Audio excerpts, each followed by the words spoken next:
Ito na lang, sir. Marami sa bako.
Konting distansya lang. Pero okay lang yun.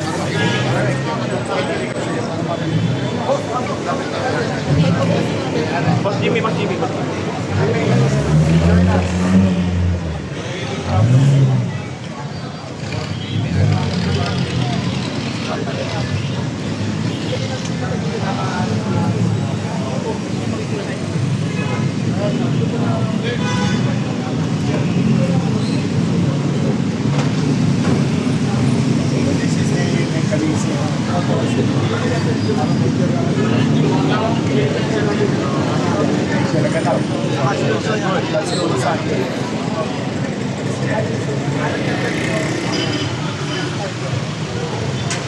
This is the mechanism. Pinabalik naman yan. Papa, pinabalik naman.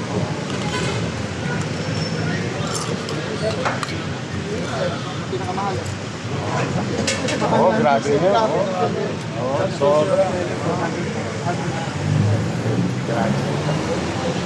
That's bad naman. To image yourself with this is something that only you can stop. An honest businessman, just, there is a beautiful resale that hindi nalulugi.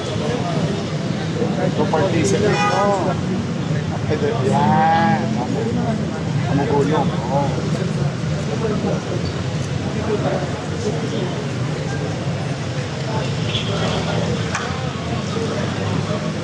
So after mag-pop, pinakain. So kailangan mag-balance ito sa araw. Elizabeth, perfect. We're really proud of you. Thank you. Because this will give comfort to the consumer, motorist.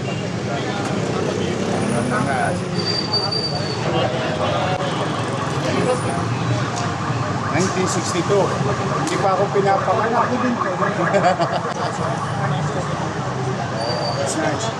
We opted to check randomly your station simply because most of public utility vehicle within the Blumentritt area and the Masalang area pass through here. And as you all know, the 24 hours to malakas looking gas yung ginagawa.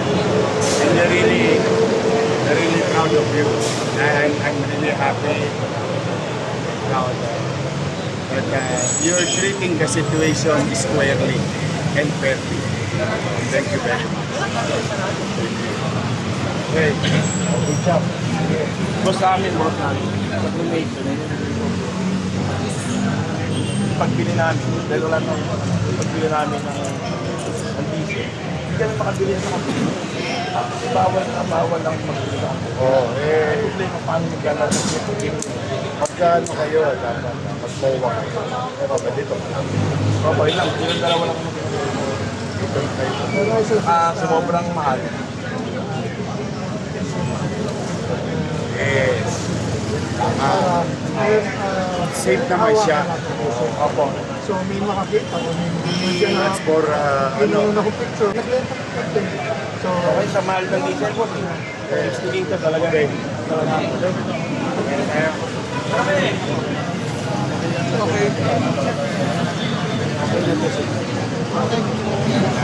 Let's put on all this. So let's release it.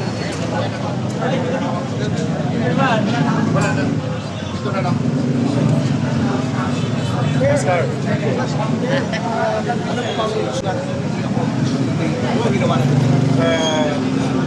In line with the national policy, Department of Energy Direction and Directive through Secretary Gary.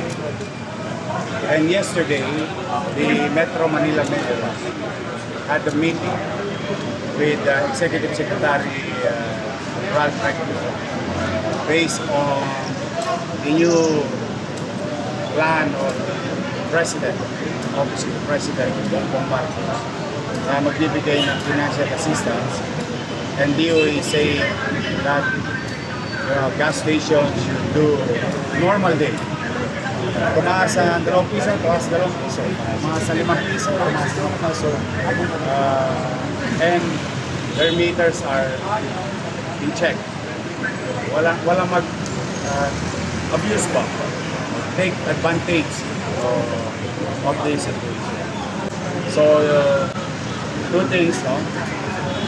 Make sure that businesses, particularly gas station industry, in the city of Manila, is in order.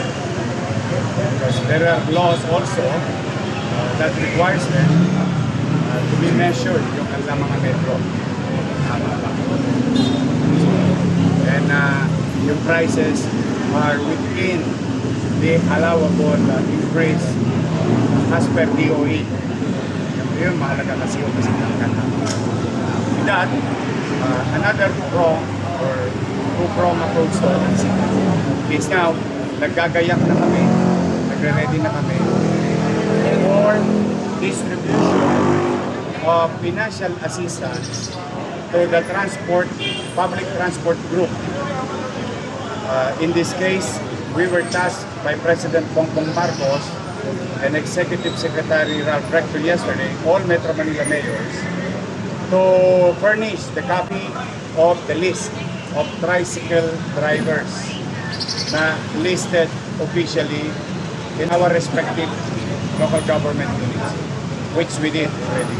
So by next week, ay ipadadala na ni Presidente yung 5,000 pesos na financial assistance through DSWD Secretary Rex Gatchalian under AIX program.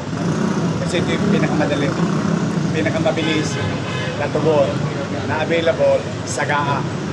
So by Wednesday, simultaneously all over Metro Manila na magbibigay na ng financial assistance. Then this morning,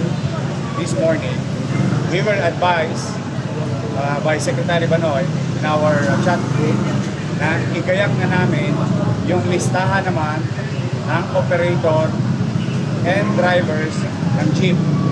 Kasi sila naman ang isusunod na bibigyan ng 5,000.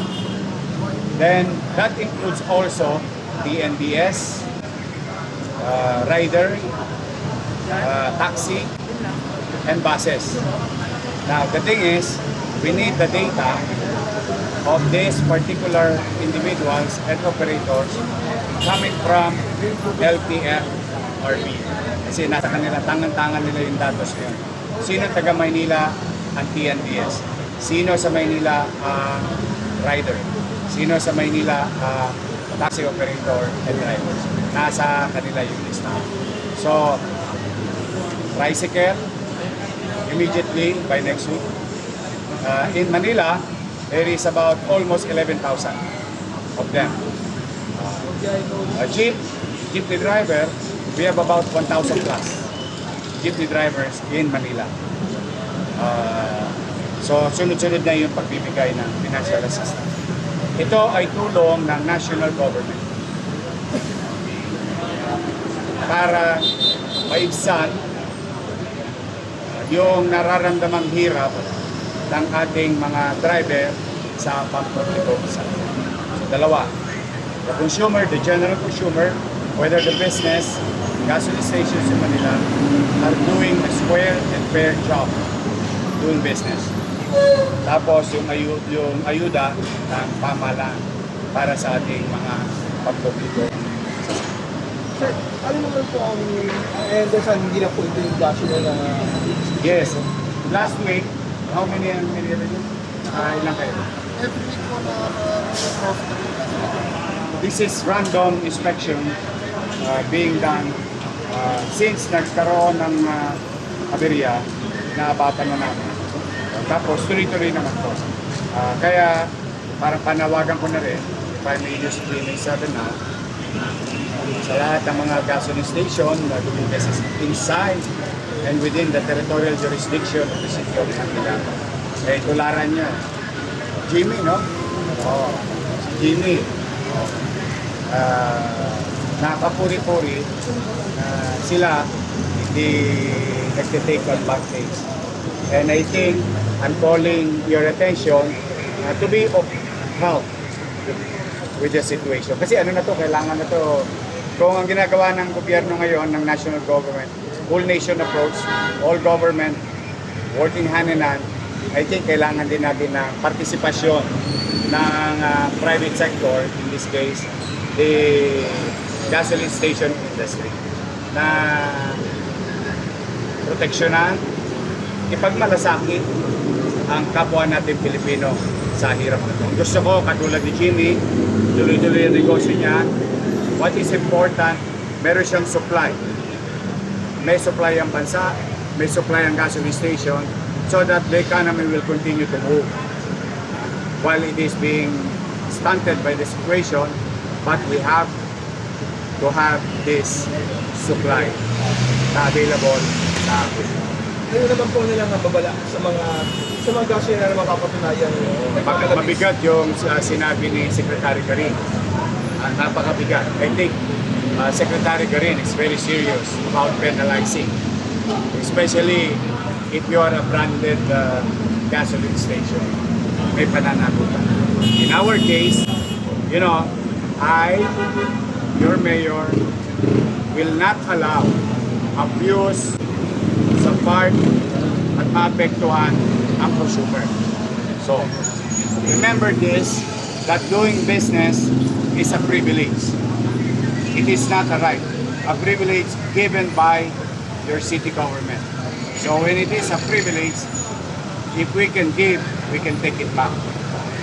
So I hope you know how to read between the lines. But for now, I try, and as much as I can, directive given to agencies of local government na maging empathic sa sitwasyon, palawakin ng damdamin at kaisipan sa pangunawa, but make sure they are at bay.